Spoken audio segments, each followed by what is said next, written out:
औज़ुबिल्लाहिमिनश्शैतानिर्रजीम बिस्मिल्लाहिर्रहमानिर्रहीम। अस्सलामुअलैकुम dear aspirants. आज का जो टॉपिक ऑफ डिस्कशन है वो है शंघाई कॉरपोरेशन ऑर्गेनाइजेशन। दुनिया की 40% आबादी, ग्लोबल जीडीपी का 25% और यूरेशिया के कल में छुपा हुआ मुस्तकबिल यानी एससीओ महज एक रीजनल ब्लॉक नहीं बल्कि पाकिस्तान के लिए वेस्ट से ईस्ट की तरफ शिफ्ट होने का एक सुनहरा मौका है। लेकिन क्या पाकिस्तान से वो फ़ायदा उठा पा रहा है जिसका ख्वाब देखा गया है था। सीएसएस में एससीओ के बारे में सिर्फ सवाल मेंबर्स ममालिक के नाम लिखने के लिए नहीं आता, बल्कि एग्जामिनर आपसे पूछेगा कि इसका रीजनल सलामती के इसका क्या रोल है, रेट्स का क्या किरदार है और इंडिया फैक्टर कैसे एससीओ की इफेक्टिवनेस को पाकिस्तान के लिए काम करता है। वो रुकावटें हैं जो हमें सेंट्रल एशियन मार्केट वो रुकावटें कौन सी हैं जो हमें सेंट्रल एशियन मार्केट्स तक महदूद तक पहुंचने से रोक देती हैं। आज की इस वीडियो में हम एससीओ के चारों पहलुओं को डिकोड करेंगे। इसके ऑब्जेक्टिव्स आउटलाइन की देख लेते हैं। सबसे पहले हम देखेंगे इसके की मेंबर्स ऑफ एससीओ। एससीओ के की मेंबर्स क्या हैं, ये एमसीक्यूज का क्वेश्चन है। उसके बाद हम देखेंगे objectives of the SCO. SCO किस बेस पे इसके क्या ऑब्जेक्टिव थे जब ये बनाई गई थी। उसके बाद rules of SCO in regional peace, economic development and counter terrorism in South Asia. Role of SCO in regional peace, economic development and counter terrorism in South Asia, वो देखेंगे। उसके बाद strategic significance of SCO for Pakistan की strategic क्या है importance है, जो इसको हम कह रहे हैं कि वेस्ट से ईस्ट की तरफ मतलब शिफ्ट कर रही है, तो कैसे इसकी इतनी इंपॉर्टेंस कैसे है पाकिस्तान, वो देखेंगे। उसके बाद हम देखेंगे एससीओ वैसे वेस्टर्न अलायंसेज नेटो या G7 के मुकाबले में एससीओ की क्या स्ट्रेंथ्स हैं और क्या वीकनेसेस हैं, और ये 2025 के करंट अफेयर में क्वेश्चन पूछा गया है। उसके बाद हम देखेंगे की चैलेंज फॉर पाकिस्तान एससीओ में पाकिस्तान को कौन कौन से की चैलेंजेस हैं जो उसको मुकम्मल इससे फ़ायदा उठाने में रुकावटें पैदा कर रहे हैं। उसके बाद इसके लिए हम देखेंगे वे फॉरवर्ड पाकिस्तान उन चैलेंजेस को कैसे ख़त्म कर सकता है जो एससीओ में उसको फेस कर रहा है। तो चलते हैं अपने लेक्चर की तरफ। अगर आप हमारे चैनल पर न्यू हैं तो लाजमी ग्रुप को हमारे चैनल को सब्सक्राइब कर लें, हमारी वीडियो को लाइक करें, दोस्तों के साथ शेयर करें जो एससीओ और जो एससीओ पर लेक्चर तैयार करना चाहते हैं। और उसमें along with facts and figure आपको तमाम डाटा दूंगा जो आपको एक एग्जामिनर को सेटिस्फाई करने के लिए पूरा है। इसमें आपको किसी और जगह से कोटेशन या डाटा लेने की जरूरत नहीं होगी। ये आपके लिए इंतहाई मुफीद वीडियो है। और कमेंट सेक्शन में बताएं कि आपको वीडियो कैसी लगी और आपको अगर एग्जामिनर को सेटिस्फाई करने के लिए कौन सा मजीद डाटा चाहिए इस वीडियो में। तो सबसे पहले चलते हैं की मेंबर्स ऑफ एससीओ। एससीओ के मेंबर्स कौन कौन से हैं। इसके जो फाउंडिंग मेंबर्स थे वो थे 6 China, Russia, Kazakhstan, Kyrgyzstan, Tajikistan और उज्बेकिस्तान। ये 6 मेंबर थे जिन्होंने एससीओ की बुनियाद रखी थी। एससीओ की बुनियाद इसलिए की ताकि इसके बॉर्डर मैनेजमेंट को बेहतर संभाला जा सके। उसके बाद 2017 में जो थे इंडिया और पाकिस्तान इसके मेंबर बने और 2023 में रिसेंटली ईरान एससीओ का मेंबर बना है। और ऑब्जर्वर स्टेटस हमने दिया हुआ है एससीओ के अफगानिस्तान, मंगोलिया और बेलारूस को। इन 3 ममालिक को हमने ऑब्जर्वर स्टेट्स का दिया हुआ है। क्या कहते हैं, अभी हम इनको ऑब्जर्व कर रहे हैं कि क्या ये भी हमारे स्टैंडर्ड के मुताबिक पूरे उतरते हैं या नहीं। तो ये हो गया की मेंबर। ये एमसीक्यू में क्वेश्चन आ सकते हैं तो आप दोबारा देख लें। China, Russia, Kazakhstan, Kyrgyzstan, Tajikistan, Uzbekistan, Pakistan, India, Iran, तो ये हमारे मेंबर्स हैं। और ऑब्जर्वर स्टेटस अफगानिस्तान, मंगोलिया और बेलारूस हैं। तो अभी हम देखते हैं objective of the SCO. SCO किस बेसिस पे बनाई गई, इसके ऑब्जेक्टिव क्या थे। इसका जो सबसे पहला ऑब्जेक्टिव था वो था strengthen mutual trust and neighbourly relations. SCO का बेसिक मकसद मेंबर ममालिक के दरमियान बाहमी एतमाद को फ़रोग देना और नेबरली की जो हमसायों के साथ तल्लुकात को मजबूत बनाना। ये तंजीम अरकान के दरमियान तारीखी तनाज़ात को मुज़ाकरात के जरिए हल करने और एक दूसरे के रियासती मफादात का एहतराम करने पर जोर देती है। एससीओ मेंबर जो हैं इसके के दरमियान तारीखी तनाज़ात को मुज़ाकरात के जरिए हल करने और एक दूसरे के रियासती मफादात का एहतराम करने पर जोर देती है। नंबर 2 है promote regional piece and stability. SCO इलाका यमन और स्टेबिलिटी का क़याम इस तंजीम का अहम स्तून है। एससीओ यूरेशिया में एक ऐसा सिक्योरिटी आर्किटेक्चर तश्कील देना चाहती है जो एक्सटर्नल मुदाखलत के बगैर इलाकाई मसाइल को मुकामी सतह पर हल कर सके।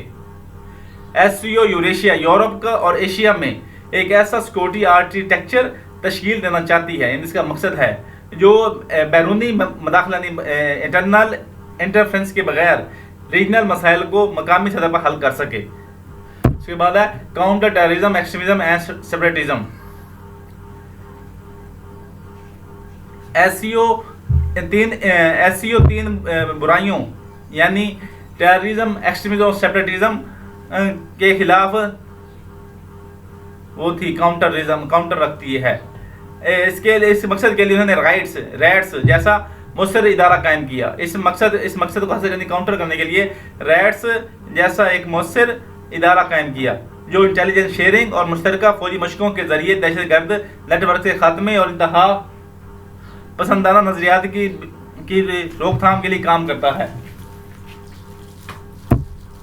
Enhance economic cooperation and connectivity, माशी तामुन और जो कनेक्टिविटी का फ़रोग एससीओ के एजेंडे में सबसे अहम है। ये तंजीम तजारती रुकावटों को दूर करने, बुनियादी ढांचे की यानी इंफ्रास्ट्रक्चर की तमीर और तवानाई के राहदारियों के क़याम पर तवज्जो देती है। एससीओ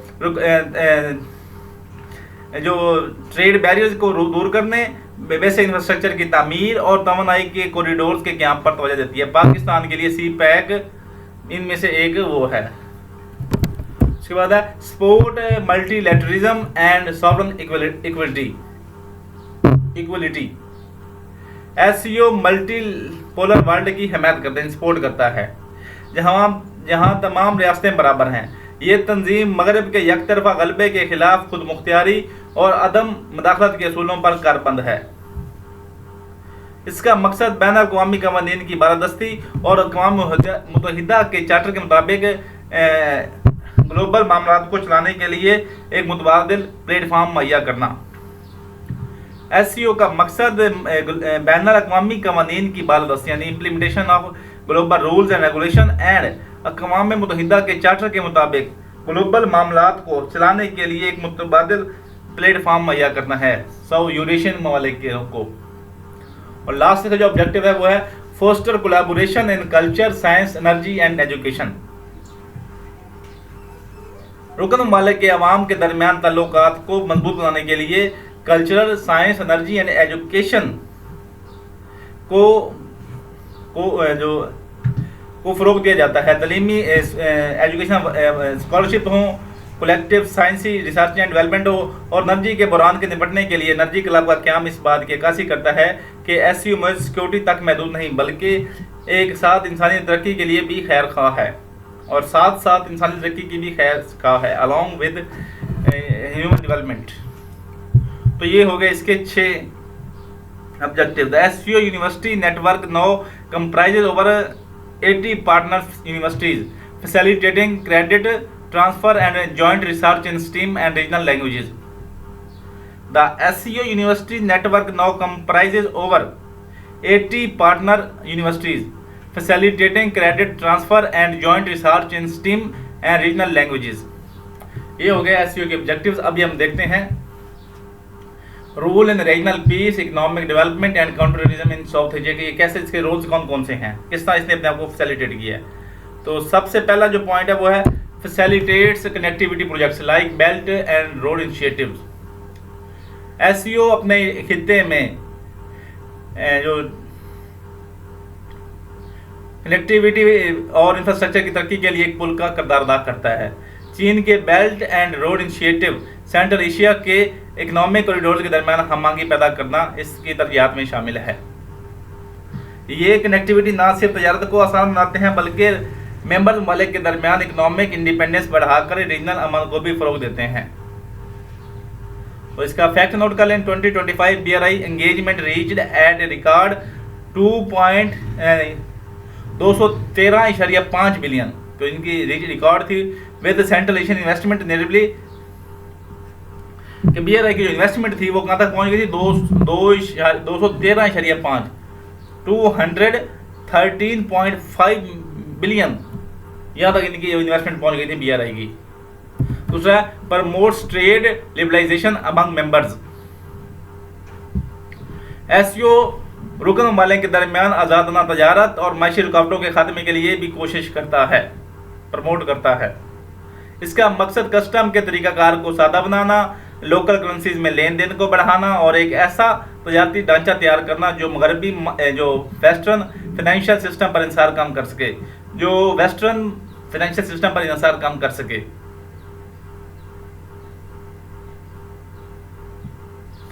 तो इसके बारे में को फिगर नोट कर लें। Intra SCO trade has seen a significant surge with member states now accounting for over 25% of global GDP, creating a massive internal market that rivals traditional bloc.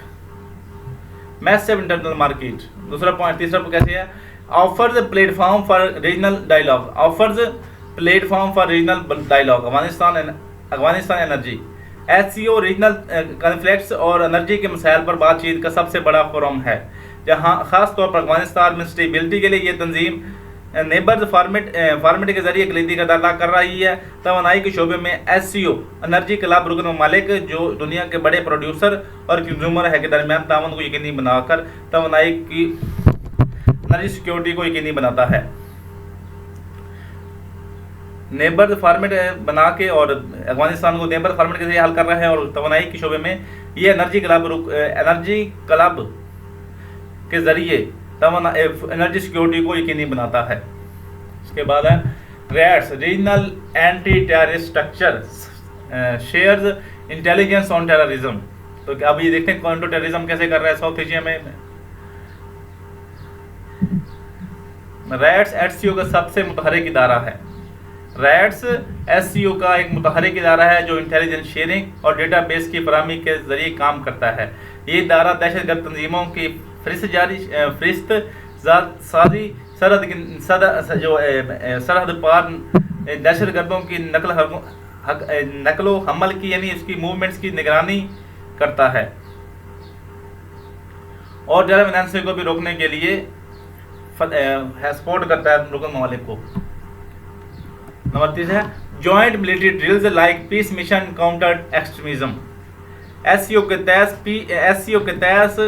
तहत पीस मिशन जैसी मुश्तरका फौजी मशकें रुकन ममालिक की अफवाज के दरमियान कोऑर्डिनेशन और टेक्निकलिटी को स्किल को भी बेहतर बनाते हैं। ये मशकें दहशत गिरोहों के ठिकानों को निशाना बनाने, इंतहा पसंदों के खिलाफ मुश्तरका रिएक्शन देने की सलाहियत पैदा करती हैं।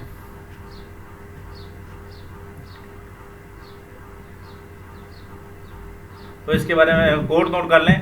The synergy of SCO arm forces in peace mission is the most effective deterrent against the forces of separatism and extremism in Eurasia. उसके बाद है focus on Islamic radicalization in member states. Focus on Islamic radicalization in member state.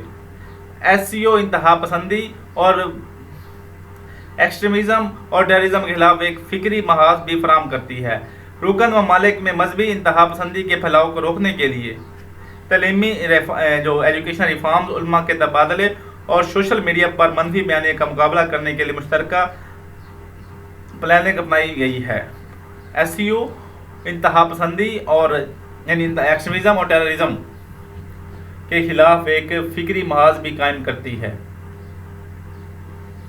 रुकन ममालिक में मजहबी इंतहा पसंदी के फैलाव को रोकने के लिए एजुकेशन रिफॉर्म्स किए गए, उलमा के तबादले यानी उनके ऊपर बैठ कर उन पर वो फतवे लिए गए ताकि उसको अच्छे से रोका जा सके एक्सट्रीमिज्म को, और सोशल मीडिया पर मनफी बयानी के मुकाबले करने के लिए कलेक्टिव वो क्या कहते हैं प्लानिंग अपनाई गई है।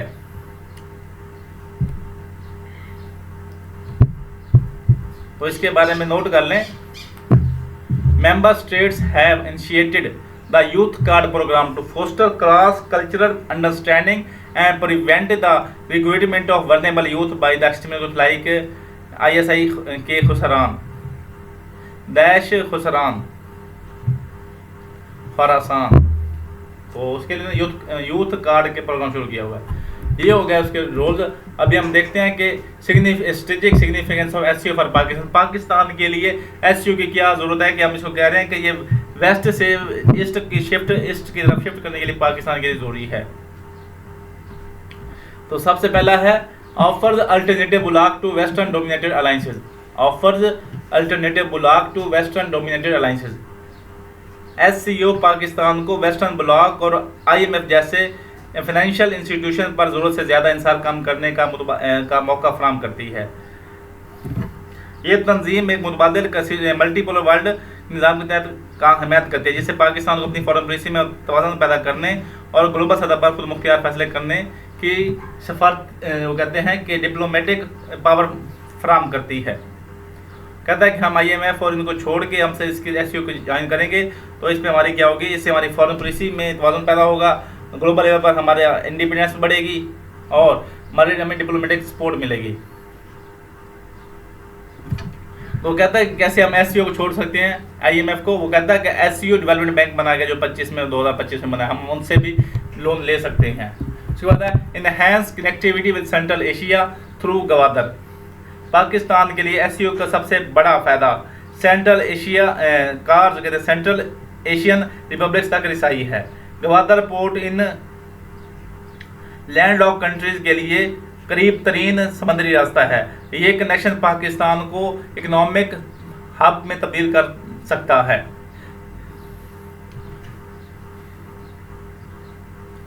तो इसके बारे में कोड फैक्ट नोट कर लें।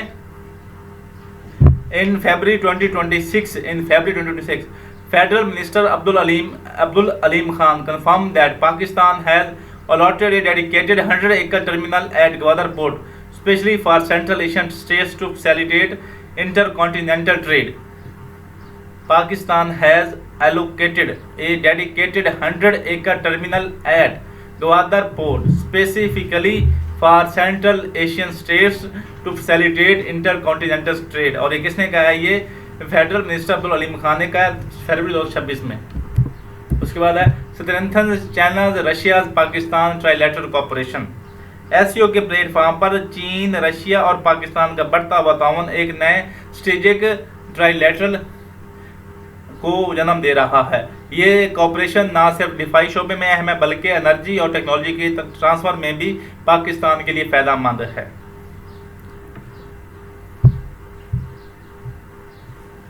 उसके बाद है promote security collaboration and Afghan border stability.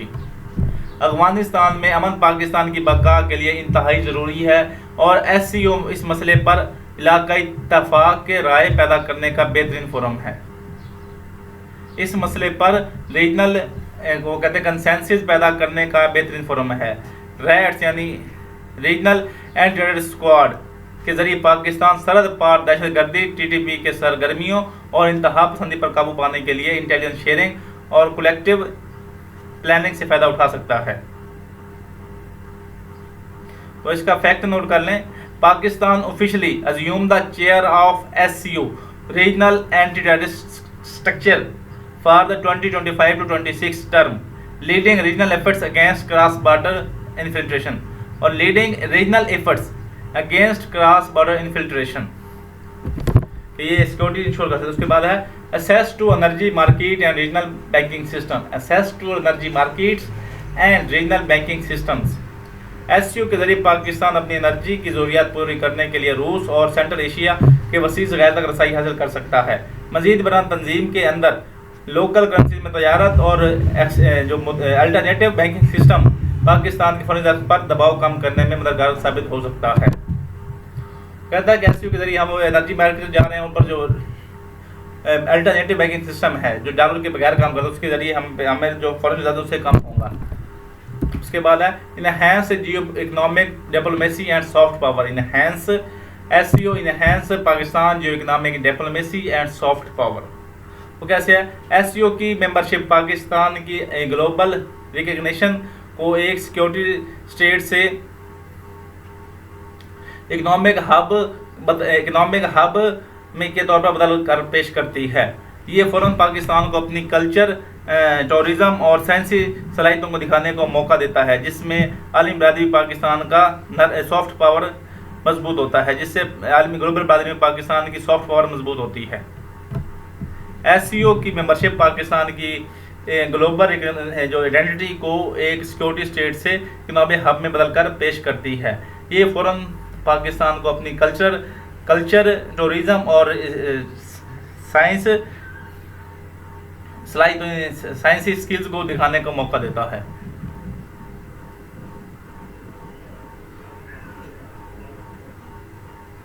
तो इसका फैक्ट नोट कर लें। The 2026 SCO youth forum showcase Pakistan's emerging IT sector, inviting member states to invest in special technology zones linked to SCO digital economy roadmap. Pakistan emerging IT sector, inviting member states to invest in special technology zones linked to SCO digital economy roadmap. ये पाकिस्तान की इसकी significance होगी। अभी हम देखते हैं SCO वैसे western alliances NATO and G7 के SCO वेस्टर्न अलायंस के खिलाफ कितना वो कम्पिटेंट है या फेल है या कामयाब है। जो सबसे पहला पॉइंट है, SCO emphasise non intervention and sovereignty unlike NATO के बरअक्स जो अक्सर इंसानी हमदर्दी या जमहूरियत के नाम पर दूसरे मालिक में मदाखलत करता है। SCO अदम मदाखलत और रियासती खुदमुख्तारी के असूलों पर सख्ती से कारबंद है। पहला जो फ़र्क है SCO और वेस्टर्न मालिकों के जो NATO है, ये जमहूरियत के नाम पर या इंसानी हमदर्दी के नाम पर दूसरे मालिक में इंटरफेरेंस करती है और उन पर अटैक करती है, जैसे अभी अफगानिस्तान में किया, मिस्र में किया, लीबिया पे किया। लेकिन जो SCO है वो कहती है कि हम अदम यानी नॉन इंटरफेरेंस और स्टेट सॉवरेनिटी के असूलों पर सख्ती से कारबंद हैं। ये जो SCO है किसी मुल्क के अंदरूनी मामलात में मुदाखलत की बजाय हर रियासत के अपने सियासी निज़ाम और तरक्की के रास्ते के इंतखाब का एहतराम करती है। नंबर दूसरा पॉइंट है focus on multipolarity versus western unipolarity.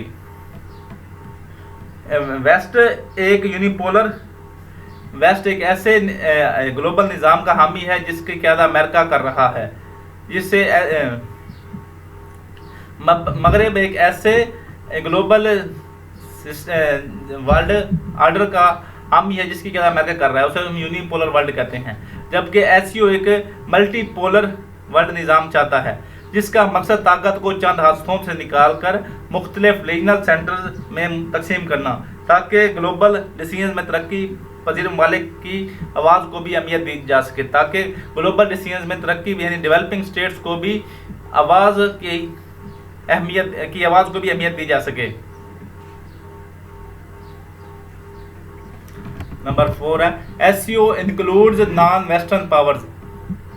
SCO includes non western powers China, Russia, Iran. SCO इन बड़ी ताकतों का मजमूआ है जो मगरब के ज़ेर असर नहीं है।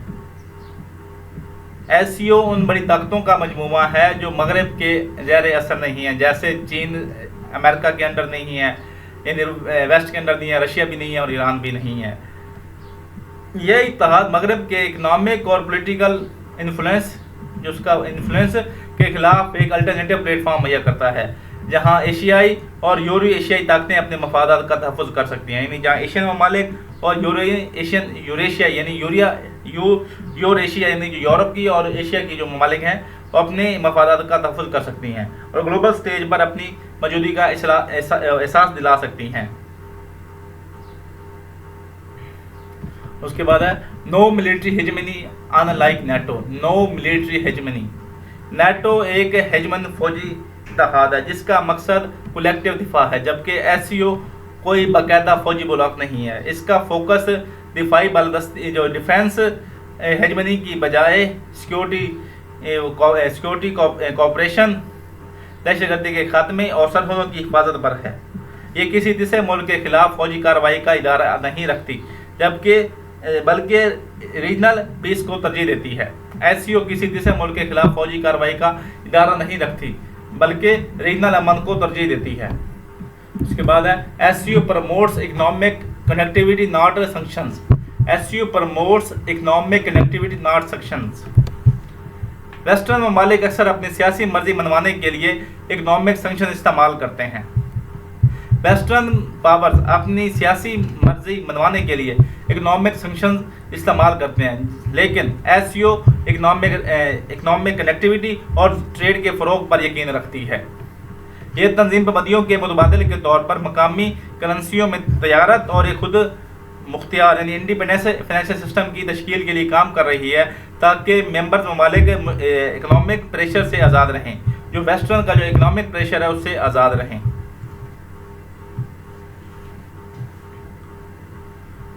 तो इसका फैक्ट नोट कर लें।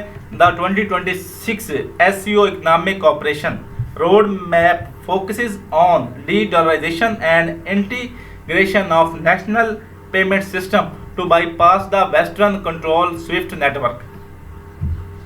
फोकस जो SCO 2026 SCO economic cooperation road map focuses on dedollarization and the integration of national payment system to bypass the western control SWIFT network.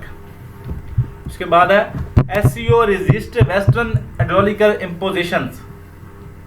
SCO resist western ideological imposition democracy export.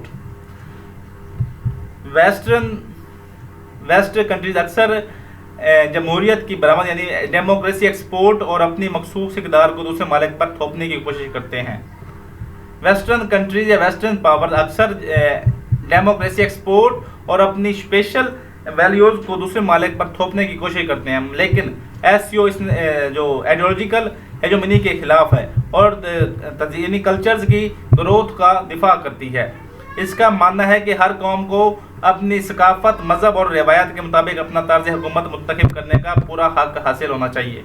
SCO का मानना है कि हर कौम को अपनी सकाफत, मज़हब और रवायत के मुताबिक अपनी तर्ज हुकूमत मुंतखब करने का पूरा हक हासिल होना चाहिए। ये हो गया एससीओ और वेस्टर्न अलायंस के दरमियान फ़र्क।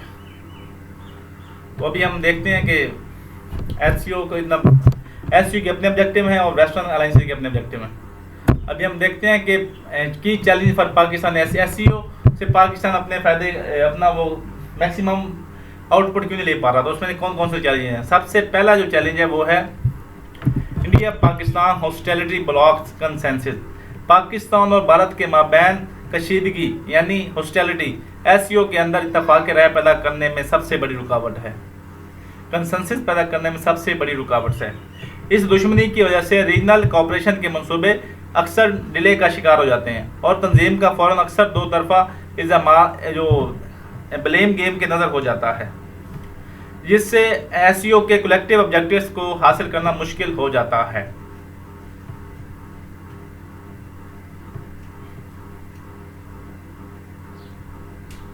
नंबर 2 है language and cultural barriers with central Asian states. Language and cultural barriers with central Asian states कि हम एससीओ में जो दूसरा मसला है वो है सेंट्रल एशियाई रिपब्लिक्स के साथ ज़बान और सकाफत का फ़र्क पाकिस्तान की बड़ा चैलेंज है। इन ममालिक में रशियन और मकामी ज़बानों का गलबा है, जबकि पाकिस्तान में अंग्रेज़ी और उर्दू राइज है।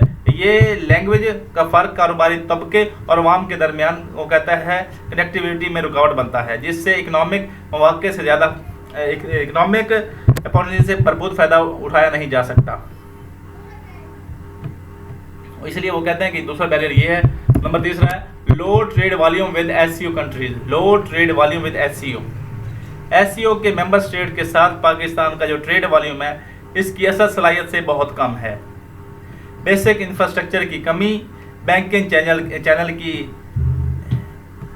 गैर मौजूदगी और ट्रेड पॉलिसियों में कोऑर्डिनेशन ना होना वो अवामिल हैं जिसकी वजह से पाकिस्तान अभी तक सेंट्रल एशिया की बड़ी मंडियों तक मौसर रसाई हासिल नहीं कर पाया। नंबर 4 है risk of being overshadowed by China Russia dominance. Risk of being overshadowed by China Russia dominance. SCO में चीन और रशिया जैसी बड़ी ताकतों का गलबा पाकिस्तान जैसे छोटे ममालिक के लिए एक बड़ा खतरा पैदा करता है कि इनके कौमी मफादात दब कर रह जाएंगे, कि अगर पाकिस्तान में ग्रो करता है तो इनके जो अपने नेशनल जो उनके हैं वो दब कर रह जाएंगे। पाकिस्तान को अपनी फॉरेन पॉलिसी में तवाज़ुन बरकरार रखने की ज़रूरत है ताकि वो इन बड़ी ताकतों के स्ट्रेटेजिक एजेंडे का हिस्सा बने बगैर अपने आज़ादाना मफादात का तहफ़्फ़ुज़ कर सके। ये पाकिस्तान को अपनी खारजा पॉलिसी में तवाज़ुन बरकरार रखने की ज़रूरत है ताकि वो इन बड़ी ताकतों के स्ट्रेटेजिक एजेंडा का हिस्सा बने बगैर अपने जो इंडिपेंडेंट इंटरेस्ट का तहफ़्फ़ुज़ कर सके।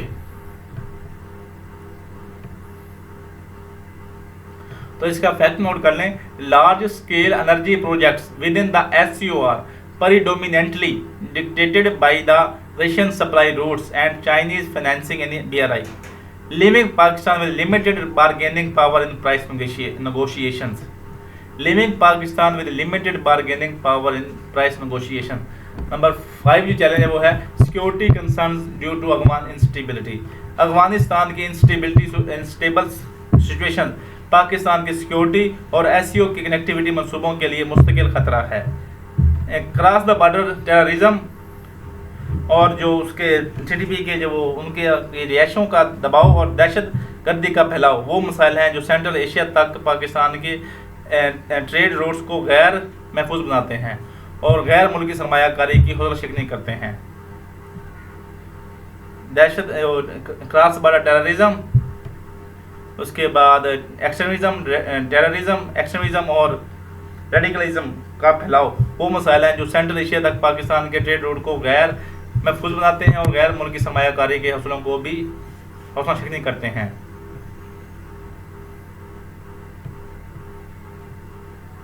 तो इसके बारे में फैक्ट नोट कर लें, इन मार्च 2026 जब अफगानिस्तान और पाकिस्तान में जो हुए थे स्ट्राइक्स उसके बारे में नोट कर लें। In March 2026 the UN warn that active conflicts on Pakistan-Afghanistan border, active conflicts on Pakistan-Afghanistan border, including air strikes and clashes, are undermining the stability required for SCO transit corridors. Are undermining नुकसान कर रहे हैं the stability required for SCO transit corridors. इसको number 6 जो है वो है Pakistan internal instability limits SCO utilization. Pakistan की इंटरनल इंस्टेबिलिटी और इकोनॉमिक क्राइसिस SCO से मिलने वाले फ़वायद को महदूद कर देते हैं। जब तक मुल्क के अंदर पॉलिटिकल स्टेबिलिटी और इकोनॉमिक स्ट्रक्चर में रिफॉर्म नहीं होंगी, पाकिस्तान इस काबिल नहीं है कि वो रीजनल मंसूबे जैसे कि एनर्जी के प्रोजेक्ट्स से अपना एक्टिव और इफेक्टिव रोल अदा कर सके।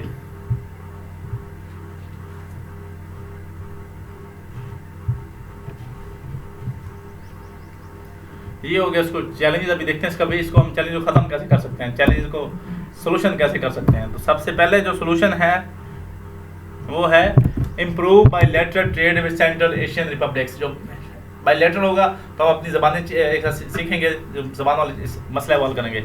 पाकिस्तान को सेंट्रल एशियन रिपब्लिक्स के साथ ट्रेड वॉल्यूम बढ़ाने के लिए वो कहता है कि इमरजेंसी बुनियादों पर इकदाम करना चाहिए, यानी अर्जेंट करना चाहिए।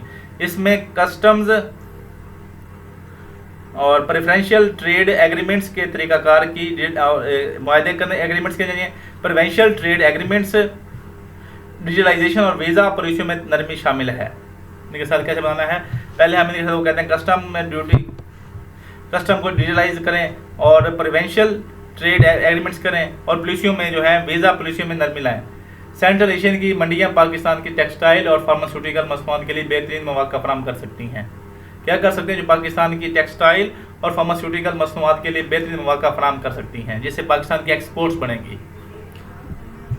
नंबर 2 है deepen diplomatic engagement Russia and China. Deepen in diplomatic engagement with Russia and Iran. रूस और ईरान के साथ गहरे डिप्लोमेटिक रिलेशन पाकिस्तान के लिए एनर्जी के जो कहते हैं एनर्जी सिक्योरिटी और रीजनल बैलेंस के लिए बहुत ज़रूरी है। रीजनल बैलेंस के लिए बहुत ज़रूरी है क्योंकि इंडिया जा रहा है अमेरिका के पास, तो हमें भी उसके लिए हमें जाना चाहिए रशिया के पास बैलेंस के लिए बहुत ज़रूरी है। रूस के साथ स्ट्रेटेजिक पार्टनरशिप और ईरान के साथ border trade and security cooperation को बढ़ाकर पाकिस्तान आलमी तन्हाई से बच सकता है और खित्ते में अपने असर रसूख को भी बढ़ा सकता है। नंबर 3 है belt infrastructure links like TAPI, CASA and Gwadar rail. Pakistan को एनर्जी और कनेक्टिविटी जैसे प्रोजेक्ट्स लाइक तापी कासा की तकमील को अवलीन तरजीह देनी चाहिए। इसके अलावा गवादर को रेलवे नेटवर्क के जरिए सेंट्रल एशिया से जोड़ना पाकिस्तान को खित्ते का इकोनॉमिक हब बना देगा, जिससे ट्रांजिट फीस की मद में अरबों डॉलर का रेवेन्यू हासिल किया जा सकता है। वो कहता है कि पहले तापी और कासा कंप्लीट, इसको क्या करें, अवलीन तरजीह तक इनको जल्दी से ज़्यादा कंप्लीट करें, और गवादर रेल को भी बनाएं जिससे हमें सेंट्रल एशिया तक उनकी जो उनके पास वो लैंड कंट्री हैं वो हम हमारे साथ, वो कहते हैं हम हमारी वो पोर्ट से इस्तेमाल करेंगे। उसके बाद हम ट्रेड यानी वो हमारी पहले ट्रेड वो पोर्ट इस्तेमाल करेंगे, फिर उसको ट्रांसफ़र करने के लिए हमारी वो है ट्रेन इस्तेमाल करेंगे, जिससे हम वो इकोनॉमिक हब बन सकते हैं। उसके बाद है increase participation in SCO military and culture forums. Pakistan को एससीओ के मिलिट्री और कल्चर फोरम्स में अपनी शिरकत मज़ीद एक्टिव करनी चाहिए, यानी पार्टिसिपेशन बढ़ा देनी चाहिए। इन मुश्तरक कलेक्टिव मिलिट्री एक्सरसाइज के ज़रिए पेशा वाराना महारतों का यानी प्रोफेशनल स्किल्स का तबादला और सॉफ्ट पावर के फ़रोग के लिए तालीमी और सकाफती वफद का तबादला पाकिस्तान के आलमी ग्लोबल आइडेंटिटी को बेहतर बनाएगा और खित्ते में दहशतगर्दी के खिलाफ पाकिस्तान के किरदार को भी तस्लीम करवाएगा। तो इसका फैक्ट नोट कर लें, over 5,000 Pakistani military personnel have participated in SCO-led counter-terrorism drills। जो SCO-led counter-terrorism drills हुई हैं 2023 और 25 के दरमियान 5,000 पाकिस्तानियों ने उसमें हिस्सा लिया है। उसके बाद क्या करना चाहिए पाकिस्तान को, form economic blocks with in SCO for trade corridors. Pakistan को SCO के अंदर छोटे यानी सब रीजनल ब्लॉक्स बनाने की तजवीज़ देनी चाहिए, ताकि स्पेशल ट्रेड कॉरिडोर को मौसर बनाया जा सके। चीन और सेंट्रल एशिया रियासतों के साथ मिलकर ऐसे इकोनॉमिक जोन कायम किए जाएं जो बराह रास्त सी पैक से मुंसलिक हो, ताकि रीजनल तजारत को इंटीग्रेटेड और महफूज बनाया जा सके, ताकि रीजनल ट्रेड को इंटीग्रेटेड और महफूज बनाया जा सके। नंबर लास्ट पे जो इसका पाकिस्तान का वे फॉरवर्ड है वो है promote trade two diplomacy with India to minimise conflict spill over. Promote track two diplomacy with India to minimise conflict spill over. SCO के प्लेटफॉर्म को भारत के साथ कशीदगी कम करने और तनाज़ात के मनफी असरात को रोकने के लिए ट्रैक टू डिप्लोमेसी इस्तेमाल करना चाहिए। नॉन इनफॉर्मल वो कहते हैं मज़ाकरात और पब्लिक कनेक्शंस के ज़रिए दोनों ममालिक के दरमियान मौजूद जो है हॉस्टिलिटी को कम किया जा सकता है, ताकि एससीओ की रीजनल ग्रोथ का एजेंडा दो तरफा दुश्मनी के नज़र ना हो। एससीओ के प्लेटफॉर्म को भारत के लिए साथ कशीदगी कम करने और तनाज़ात के मनफी असरात को रोकने के लिए ट्रैक टू डिप्लोमेसी इस्तेमाल कर पाकिस्तान को करनी चाहिए। नॉन ट्रांजिशनल नेगोशिएशन और पब्लिक कनेक्शंस के ज़रिए दोनों ममालिक के दरमियान जो मौजूद हॉस्टिलिटी को कम किया जा सकता है, ताकि एससीओ की जो रीजनल ग्रोथ का एजेंडा दो तरफा दुश्मनी के नज़र ना हो सके। तो मैं उम्मीद करता हूं जो मेरी वीडियो है आपके लिए इंतहाई इंपॉर्टेंट रही होगी। अगर इंपॉर्टेंट रही है तो हमारी वीडियो को लाइक करें, अपने दोस्तों के साथ शेयर करें, और वीडियो देखने के लिए सब भाइयों का शुक्रिया। वस्सलाम।